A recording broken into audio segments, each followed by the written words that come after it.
Hello everyone, welcome to William and the Magic Box. Today on our show, we are going to have Elio. Elio's from Toronto in Canada. So let's see what Elio has to say. Enjoy the interview. Hello. Hey, Hello Elio, how are you? nice to meet you. Nice to meet you too. How are you doing today? I'm doing okay. I'm happy to be doing this.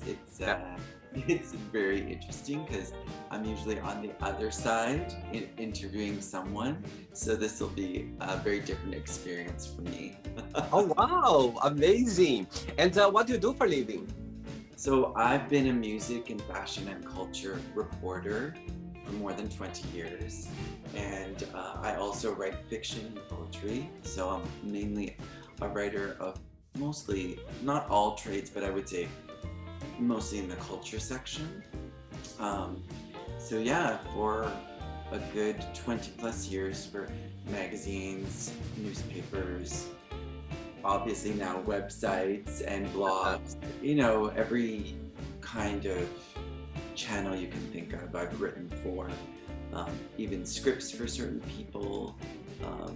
It's been an interesting journey, that's for sure. Amazing. And what do you like the most about your job? The most is I get to speak to intriguing people. When it comes to the reporting side and the interviewing side, I've been fortunate enough in my life to speak to some of the most important and historic female vocalists of all time. So that's my sort of niche and what my focus is. So people who are the greats, from Aretha Franklin to Amy Winehouse, Lady Gaga to Lana Del Rey, Streisand to Annie Lennox. The list is, I have about 3,000 or 4,000 interviews with primarily very talented, exceptional vocalists who are in the pop and opera and R&B field of music. Wow, that's amazing. I love it. And if you could pick one, what was the most interesting one, or the one that's for some reason you find like it's special, or maybe something connected with, something happened, or which one comes to your mind straight away? If you could pick just one. Okay, well, they take a long time to happen, as you know, because you're coordinating interviews all the time too. And so, there's always bumps in the road, people don't have time, their schedule is strange. Imagine somebody with a full schedule who's doing promo and interviews and has albums and etc. But one that comes to mind that was quite special was early on, before Lady Gaga became a household name. I was the executive editor of a fashion magazine called Flair in Canada. And it was the top magazine, fashion magazine, women's magazine in this country. I was very lucky to get the job. And anyway, long story short, I had seen Lady Gaga in a very small, tiny venue here in Toronto. And I thought, what is this person? The hits weren't really there yet.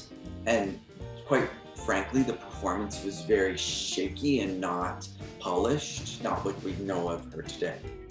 However, I went back to my office and I said to my editor, I bet my life and my career that this woman, something special is here. Let's put her on the cover. And I had so much fight from everyone. And nobody wanted to do it because she wasn't conventionally beautiful like the models that we usually put on the cover, although I was fighting against that as well.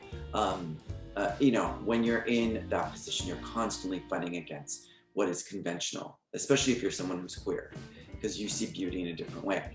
I saw beauty in this woman and talent in this woman, like so many other people, but luckily I got to see it early on. Put her on the cover after so many debates, and literally saying to the powers that be, I bet my job on this.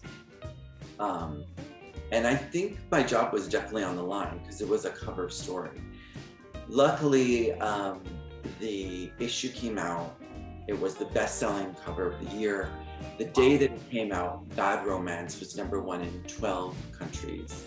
And all this to say, I know it's such a cliche, but I do think that inner voice that is saying something when you're excited about something, there's something passionate about something that you're connected to, and you have no idea why or how, believe it.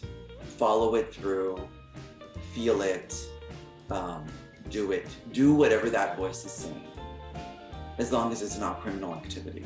Of course. Amazing. Thanks so much. It doesn't harm anybody. As long as it does not. If you know it's for the good, absolutely. Follow it, do it. Absolutely. Thanks for sharing that. Amazing and beautiful. I love it. And to add to that, I have to add something. So years later, so she has become this big star.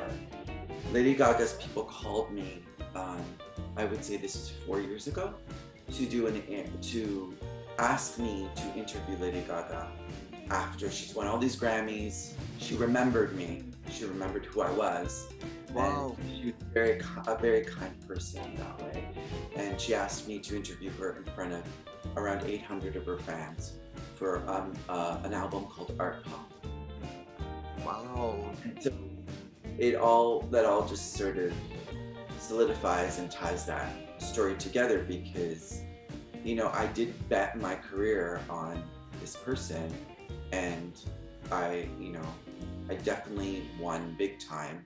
But also I feel like I didn't just choose her because she was beautiful or talented. I believe that that message, which we all know, I mean, it ended up becoming the album after that, after Bad Romance, ended up becoming Born This Way, which, as we know, it's Pride Month. We know what that's done for many, many people who needed that song, especially people in the LGBTQ plus community. Amazing. So I'm sure after everything went well when you bet your job, I'm sure you went the highest position ever in your job. You shouldn't have gone. That happened. I left the job because I felt like you said. I felt like I hit the sort of my glass ceiling. I hit the top. I felt like we couldn't do what we've done before. And I ended up going, now it's been 80 magazines that I've been at. So that was number 10 or 11. So it's been a long, beautiful, fortunate career. But that was a pivotal moment for me. And I don't know if you've ever felt this way, but you're sort of fighting against the tide, and you sometimes doubt yourself. You don't know am I with the right team? And I didn't know. I just had a feeling, and I quite enjoyed what she stood for, which was really freedom of expression and freedom to play and freedom to be inspired by other people. Because, there's that big debate about her and Madonna and her other people. I think she unabashedly was motivated by different artists and just used them in terms of creating her own work and voice. So very good. Okay, Elio, and I believe you are from Toronto. I am from Toronto. I am first generation Italian Canadian. My parents are both from Italy, so I would go back and forth frequently. I actually went to school in Italy as well. So I went to university for a year, came back and finished here. So I definitely identify with both cultures in many ways. So now, where are you living now? In Toronto. You live in Toronto. Okay, I see. Okay. Elio, am I saying your name right? Elio. Yes. Yeah, yes. Perfect. Okay, Elio, so welcome to Million and the Magic Box.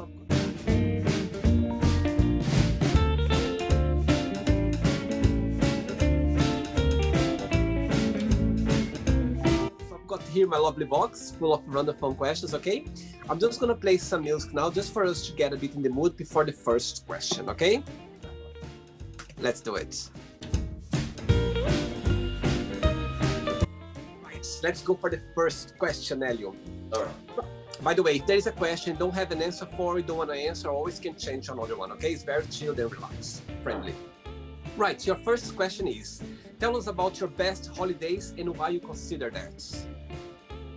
Okay, this is a great question, because I think the best holiday I ever had was a combination of school school and holiday, I was an executive editor at a fashion magazine for 5 years, and it was definitely inspiring and challenging.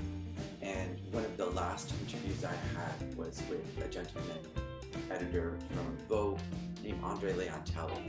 And so sometimes, you have an interview and it turns into a conversation, and hours turned into a conversation. And so he asked me, what is it that you really want to do in life? And I said, well, I'd love to write, but write without having a magazine or a newspaper to write for, just to write for myself. I said, well, you should do that. I'm on the board of the Savannah College Art and Design School. So that's a big college in Savannah, Georgia. So it got me thinking, because he was just so motivating for me to sort of do this. I quit my job and I moved to Savannah, and to everyone's shock. And it was a combination of a holiday, because obviously I'm in this new city.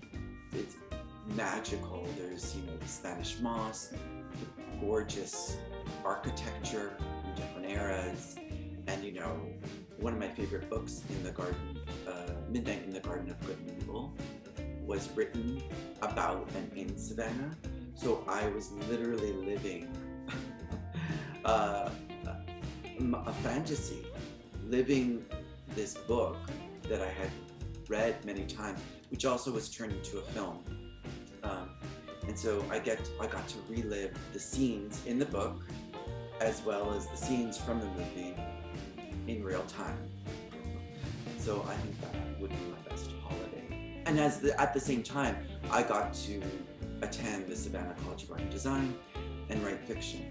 And so that's to really kick-started my fiction career. Very good. Very good. Let's go for the second question. Let's do it.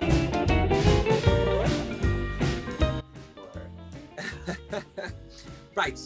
Second question is, who was your first crush and why?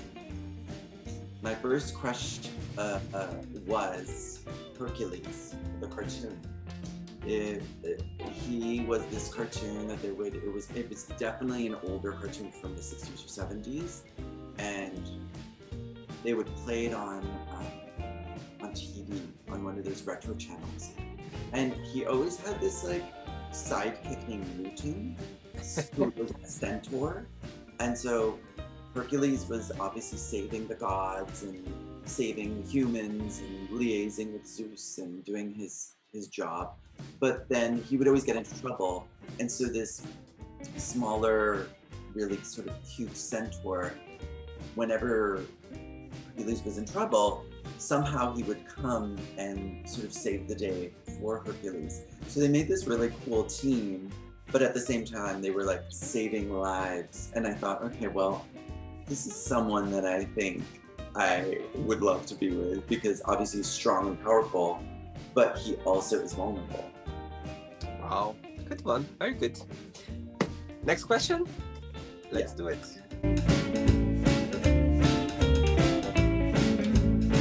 Before the next question, Elio, tell me what's the best and the worst of living in Toronto, in your opinion? Okay, the best part of living in Toronto is the culture. Having been a music and fashion and culture reporter for more than 20 years, I started when I was 17. I was lucky to be here when everything was exploding culturally. Singers, theaters, experimental theater like Buddies in Bad Times, which is one of the only long-lasting LGBTQ plus theaters in the world, is here. Aside from the theater, it's such a new country, right?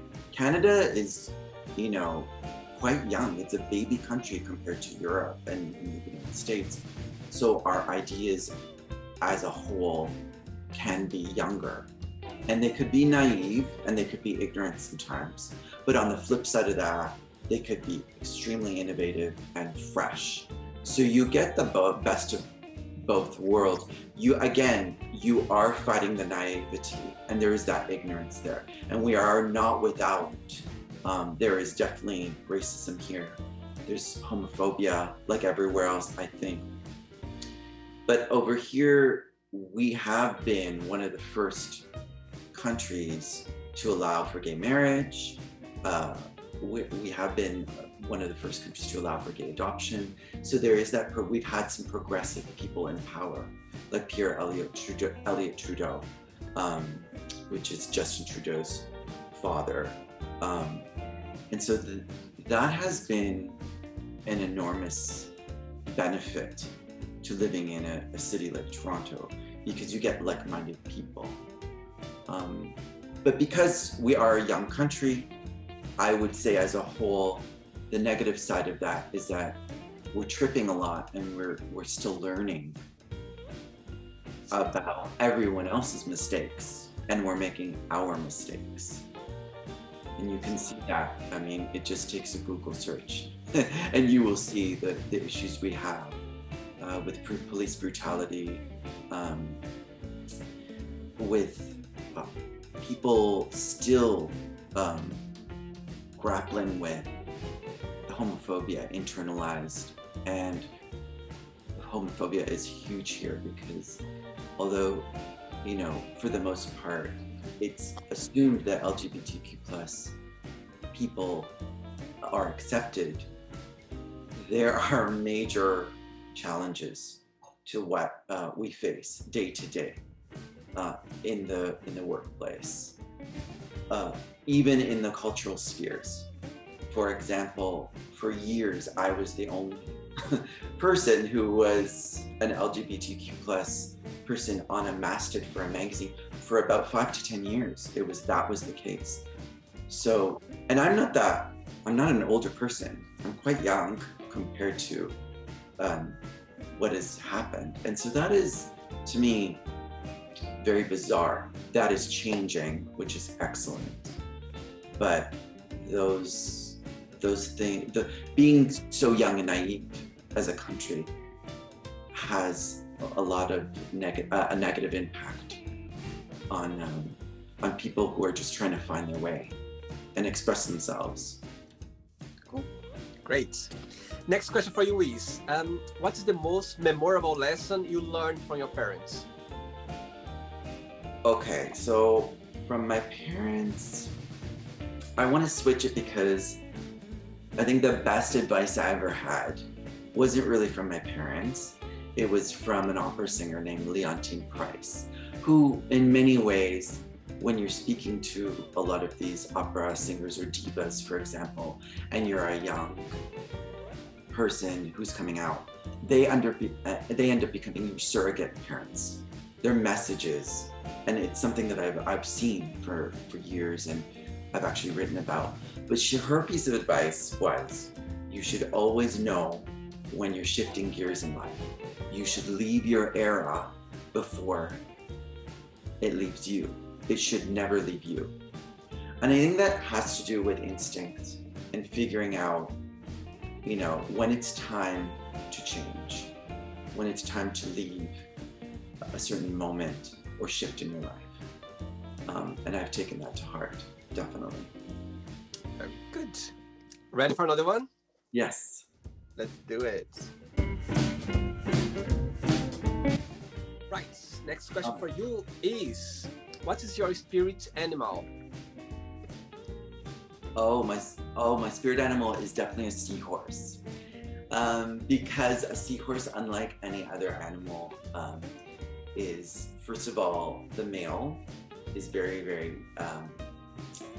interested in aesthetics and making sure they're floating in a certain way that is always their best angle. And I find that to be really interesting. It's almost like a peacock, but in the sea. And what's really interesting about a seahorse is they end up they either carry the baby or they're part of the pregnancy. I have to look at the scientists behind it, but they're part of carrying a child, unlike most, humans. And I think that's really interesting because they're constantly like part of the birthing process. And I think as a writer, you you have to tap into all sides of your emotion, and you're constantly giving birth to things that you love and carrying things that you love or you don't love through your whole life, and delivering them at some point, regardless of how heavy they are. Or I think, yeah, carry on. Sorry. That's it. Regardless of how heavy they are. I think they are very elegant as well. Very elegant.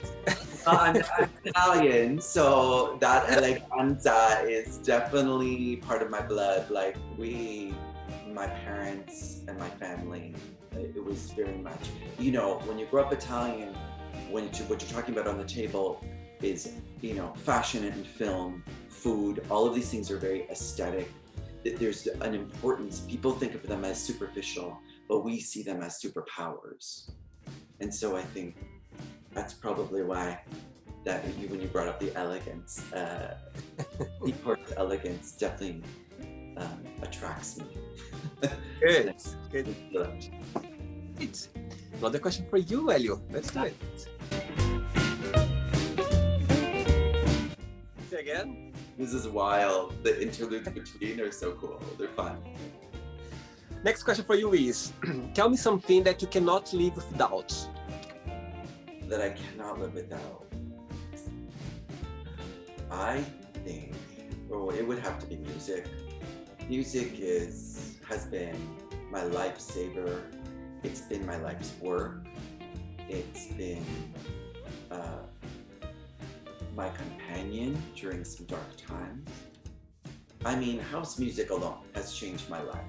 Disco, I think, was the soundtrack of queer sexual revolution. But I think house music was the soundtrack to the sensual revolution. The vocals, the romanticism, proclamations of freedom to be as sexual and sensual, which I think both together are important. This is a music that prompted Vogue. It's a dance that borrows from Egyptian hieroglyphics and 90s supermodel poses.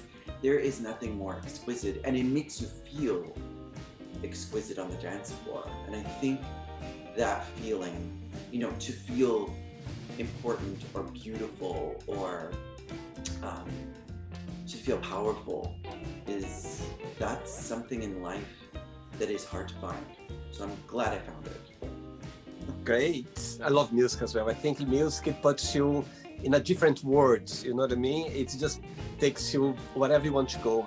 And even sometimes when you are in a very, let's say, feeling melancholic or feeling a bit sad, it's enjoyable to, to have music around. You feel the sadness or the melancholic in a good way, if you know what I mean. I love it.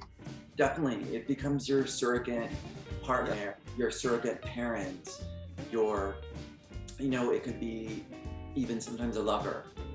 It's a replacement, but also a replication and a simulation of something that you've had already or could potentially have, or you desire, or don't even know you desire yet. So I agree with you. It's magic. Great. Okay, Elio, I have 3 questions left for you, okay? Let's do it. Okay, next question for you is, would you rather be invisible or be able to fly? And what would you do? I would rather be invisible, I think. I find conversations they fuel my writing. So, just like every other writer, we're such eavesdroppers. We love to listen in on what people are talking about and how they're speaking to each other and why they think certain things are important. So yes, invisible it is for me. Good, very that good. would help my writing. It would help give it.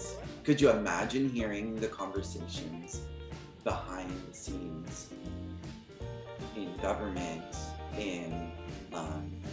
with your favorite vocalists, pop vocalists? Like it's so different when you're doing an interview like this.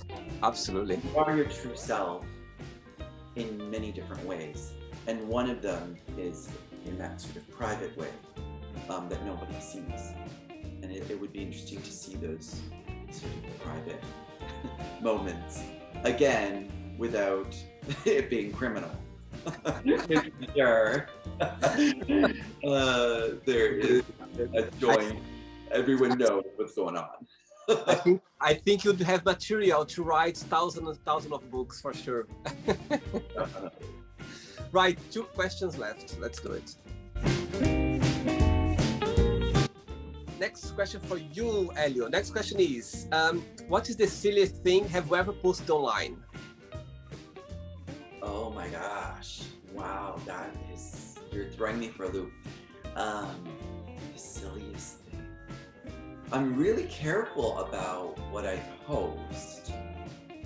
I have to really think about this one, because there's most of the times I have to say, most of the times all I'm posting is articles I've written. So obviously I want people to read them. So if I'm writing a story for the Globe and Mail or Maclean's or whatnot. But I have to say, what I feel is very silly and strange is the preamble before you post it. Because, it sounds really showy when you've interviewed somebody and you're, pounding your chest and saying, oh my God, everyone, I've done this and I'm so great, everybody look at me. Which is what I don't want to do, because that is very not me, and it's embarrassing. But on the flip side, you have to tell people, well, I've done this, please read it. I would say every time I do that, I get a knot in my stomach that I will never get comfortable. I would love if somebody could do that for me, because it's just not in my nature. As someone who's a writer, to be a writer is to read and to write, but it is not to present yourself. That happens in the work, not in the sort of, in this kind of way. Even being on camera is very bizarre for me. I've done it and I can do it, but oh my gosh, it feels, there is that like silliness to it that you have to let go. You have to just say, I'm doing it, and however I sound, it's for the better, it's for a good cause, it's for the greater good. So just do it and swallow it. But I've been lucky, I've never been like that person to do selfies with dog faces or, my tongue out. I'm just like, it's so not like me. As an Italian, you're very conscious of your look. So I could always hear my mother saying, please don't embarrass us. It's called figura in Italian. Figura is to keep face all the time. So I kind of always have that in the back of my mind. But you have to chip away at that too and have fun. So it's that balance, which, you have to be respectful to yourself, but also like try and not take yourself too seriously, which is impossible. It's like the life sort of goal that I don't know if I'll ever achieve. We'll see. Who knows? Cool. Ready for the last one? Yes. Amazing. Let's do it. Okay, Elio from Toronto. Last question for you is, I like this one. Right, send away a message to someone, but you don't need to tell who this message is for. Just the person who will be watching will know. Okay. I want to, I'll send this, I think I'm going to send this message to someone who I think has been the real sort of fuel behind all of my writing, who sort of kicked it off for me at the beginning when I was a younger person. I read their work and immediately felt a connection that was extremely deep and powerful. It made this person, unfortunately, died on my birthday, and so I feel like that was a bit of a sign for me to carry on, not necessarily their work, but their poetry and their films and their existence really sort of made this huge impact. And so I would like to say to them, they don't know, but thank you for motivating me Thank you for giving me purpose. Thank you for letting me understand that I'm not alone and that I should be seeking out sources of information, other writers, musicians, people who have voices to help make me do what I do, which is write, and hopefully inspire other people. Just keep that going, you know, keep that sense of creativity going in a way that they hopefully will, I hope they will think that it is up to snuff and it is worth doing. Very good, very good. Okay, Elio, it's not the end yet. Let's play now the quick thinking game, okay? The word association game. So I'm going to give away some words and you just tell me one word that comes to your mind, okay? Quick thinking. Let's start with religion. Culture. Money. Greed. Love. Passion. Family. Chosen. Life. Long. Sex. Desire. Politics. Boring. Fear. Necessary. Friendship. Important. Desire. Life. Regret. None. Success. Work in progress. Happiness. A myth. Wish. Health. Okay. And if I tell you Canada, one word. Young. And if I tell you writer, one word. Psychic. Okay. And the last one now, Lady Gaga.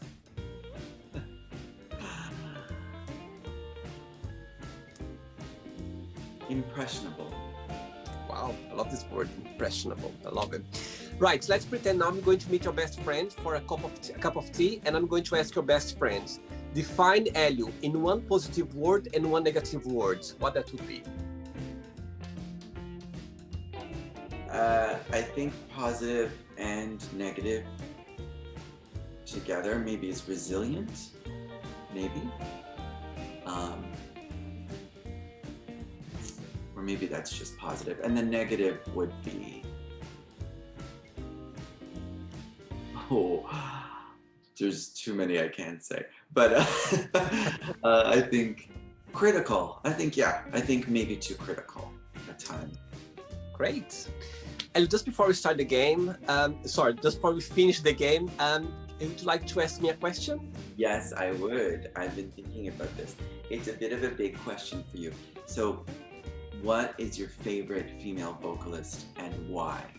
And if you could also tell me the album from this person, that would be great. That is the top of your list. Favorite female vocalist and why? And the album that is at the top of the list. Okay. It's going to be very, let's say, she's a Brazilian, she's not a singer, you know, she's not like a professional, a massive singer, but she's one of the most, let's say the most famous person in the whole South America. I grew up with her. Her name is Xuxa. She's a Brazilian entertainer in the 80s. And I like everything I know, like everything all my, let's say, even my personality, everything I learned with her. I grew up with her. I learned a lot. And one of the albums that stuck to my head, it's called Show da Xuxa 3, was the third one. It's for children anyway, but I would go for that because it's some I love when I listen to that album. It just gives me such a good vibe and feeling as well. It's all about for you to be a better person, growing up in life, go after your dreams. So it's a genuine. I could go for another ones like beautiful, singers, but I would go with her because it's an album that stick to when I think about, even when I'm sad or if I'm down or for some reason, I put it on this album and it's changed my mood straight away because the message out there is just beautiful. It's very genuine as well. It's most for children, but it's just like, until now, when I listen to it, it just takes me to a very beautiful place. Wonderful. I'm glad to hear. I have to check her out now. I will. I'll send you a link. She was very big in the 80s, She met Michael Jackson, Madonna. Actually, Michael Jackson wanted to marry her in the 80s, in the 90s, because she was very blonde, it's beautiful, it's blondish, blue eyes, beautiful entertainer. And yes, she met Madonna, even the Pope as well. She's very, all South America people, that even in Spain as well, they know her in the 80s. So yeah. Did you have a good time, Elio? Thanks so much for your time. Honestly, this was so fun. Thank you so much for having me. You're such a delight, and I'm so glad you're doing this. I've been watching the other ones, and I know you mentioned her before in a previous. I remembered that you had mentioned her before in a previous interview that you had done. So I'm glad you brought her back because I was wondering who you would choose. But yeah, I think this is really, it's a great record, and you're recording lives in a very interesting, spontaneous way. And it doesn't really happen on TV like this. I think this, hopefully you come to Toronto and we'll take you out for a good time whenever you have a chance. And I'm hoping that this pandemic is over soon, so I can show you the city whenever you do come. Actually, I've come to Canada for Christmas time this year. My best friend, he lives in Montreal, my best friend. And he's French, so I had a baby last year, and they chose me to be the godfather, and I had the chance. I meant to go last year, but I couldn't go because of everything's closed down. But I booked another ticket now, and I'm coming for the third time. I'm coming to Canada for the third time. So in Christmas, if everything goes right. So well, if you come to Toronto if you have time after. Montreal's about an hour away. Yeah. You're going to be just in Montreal. But yeah, do let me know either way. And I also go back and forth to Montreal for work a lot. So when you do, okay, because there's so many nice places here. Oh my God, the restaurants are, and even like I was saying, the culture is, but the thing is, you have to know, you have to be here for a while. But yeah. I really appreciate you choosing me and inviting me to this. It was wonderful. And I will let you go. If you need anything else from me, let me know. Absolutely. Take it easy. Thanks so much. Bye. So, did you like the show? Don't forget to give a like, to share it, and also don't forget to subscribe to the channel. And if you'd like to be part of the show as well, first, subscribe to our channel, and after that, just go to our website, www.williamandthemagicbox.com, and send us a request saying why do you like to be part of the show. And I see you there. Bye bye, see you next time.